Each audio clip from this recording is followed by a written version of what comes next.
to pick up Norðri, our new Seascape 27 in March 2014, and the German dealer Knut Biel, he was actually so kind to give me his van and his trailer, because Seascape just announced the weight adjustment of around 150 kilos to the boat, and I had just gotten my new Audi like a few weeks back, and the main towing capacity was 1,980 kilos, and well, with the trailer and the new weight was actually a little too heavy, so you know, we would have made it like kind of on the spot, but with the outboard and the cushions and all the other stuff, it was a little too heavy, so so damn.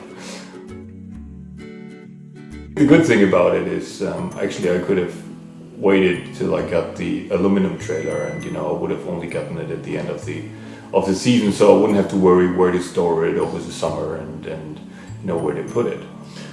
When we went there, I was so anxious to finally get the boat, because I've ordered her like 18 months before, basically directly off the catalog. I've been looking for boats quite a while, and my plan was actually to buy a used boat, and there was few criteria, like, you know, it should be offshore, seaworthy in a way, it should be trailerable, it should sleep 4 people at least, so that we can take friends out when we're sailing. It should be fast, and also, you know, it should have a toilet and not just a bucket. I would have been okay with a bucket, but Sina insisted, and well, so I wasn't gonna go for like a chemical loo that sits right below my pillow where I have to sleep on. So if we had to get a toilet, then it needed to be like a full marine pump toilet, and a different compartment as well, if possible. So I learned to appreciate this toilet quite a lot, because there are plenty of rainy days, and especially mornings in the northern part of Germany. And when you get up in the morning, and you know,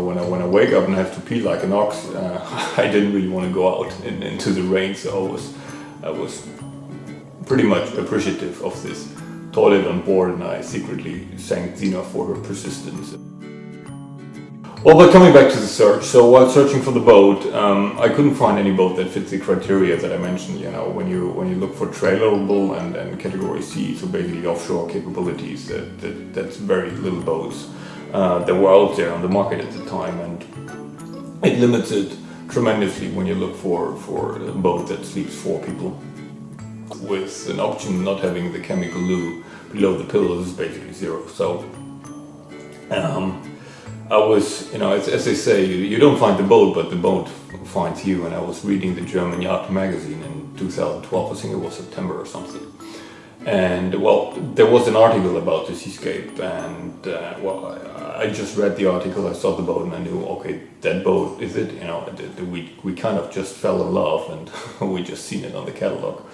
Not even seen her in real or even sailed her, but you know, sometimes you gotta do what you gotta do, and when you know it's right, you know, you just gotta pick it. And well, there she was now. You know, we went to Slovenia, and like 18 months later, finally I got to see my brand new boat. It was so exciting. So Tit gave us a tour of the factory, and well, I could finally hook her up and take her back to Flensburg, where Biel Marine would actually, you know, put her into the water and rig her for us to be sailed.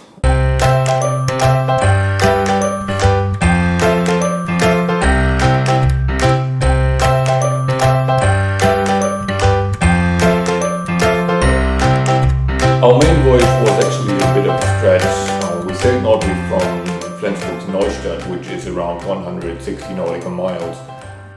I've only sailed like 3 weeks in my entire life though, and I'd skippered a boat before. I did the German SKS examination, which I passed, which is kind of the Yachtmaster Coastal Certificate equivalent or something like that.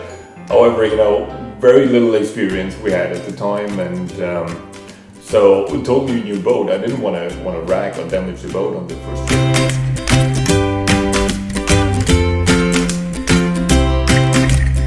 Lucky for us, a guy called Ole joined us on the first day from Flensburg to Maashorn. Seascape had just educated him, because he's like a regatta trainer, and there was very little wind apparently when they did the training, so he was very happy to join us on our first day, and we were really happy too to have somebody on board who could show us how to sail the Seascape. I mean, the Seascape is a very, very stable boat, and there's easy to trim. There's a lot of trimming options though, but you know, when you pull a halyard or a sheet or whatever here and there, you see the effect immediately, which is quite a lot of fun. And it's also good feedback on the rudder. But the most important lesson that Ole actually gave us on the day was how to navigate with the GPS and the cell phone, you know, kind of from buoy to buoy in like foggy conditions, because the weather turned out to be really, really bad in the next few days, and without that skill we would have had severe problems, I guess. And you know, also talking about the weather, it has been the biggest challenge for us. I mean, forecasted was like 18 Celsius and 3 before. That would have been perfect for our trip, but at the same time, really unusual conditions for the time of year. So actually it turned out to be that we only had like one sunny day out of 4, and that was actually the only day where temperature rose above 6 Celsius. So it was really, really cold. It wasn't just cold, it was mainly foggy, which was the biggest issue. Adding to that, Zina's sailing clothes hadn't been delivered yet, so she was running on like long underwear, jeans, and like some rain cover as trousers. And you know, that combined with sitting outside for long hours in the day, being moist and freezing most of the time, I guess it was probably the worst outdoor experience in life. So on day 3, we actually left Wentorf at like 6 in the morning to make up for the little lazy day that we had on the day before. There was not too much wind, so we took it slow and actually enjoyed the sun and the sailing. We had like sight of maybe 50 meters, and we could not really see from buoy to buoy, so we used the technique we just learned from Ole, and we thought the sun is going to clear it up. It's probably going to be as much as a beautiful day than the day before, and we'll be fine. It's just sailing out, but that was daydreaming and actually never happened. So once we reached deeper waters, we put sail up with the wind around 2 before, no wave, and the side about 150 meters. It would have been bearable if the German Navy hadn't planned a shooting exercise, and they would have put up a restricted area right on our pass to Fehmarn. That sucked, to be honest. And well, to go around, we would have to sail all the way to Denmark. It would have been careless, I think, to shoot the big guns on a foggy day like that. So we gave it a try, closing on the border of the temporary restricted area, and well, basically just to see if something was going on. And well, but in the course of that, we almost hit like one of these large yellow-red buoys, you know, the one that they put up, because actually the side had worsened and we were down to, I don't know, maybe 30 meters or so. And well, there couldn't possibly be any shooting on a day like that, you know. And with that sort in mind, and because we didn't see anybody, you know, we set course directly towards Fehmarnsund Bridge. It was a bit scary actually, because not knowing if we somehow just became part of, or an active part of, a Navy maneuver. And well, anyhow, I mean, the wind died completely, so we took down the sails, we started the engine, but I mean, the side worsened even more, and you know, we just kept on motoring towards the Fehmarnsund Bridge, and there was really nothing on the AIS. I guess we were just the only retards out on the water, so who would figure?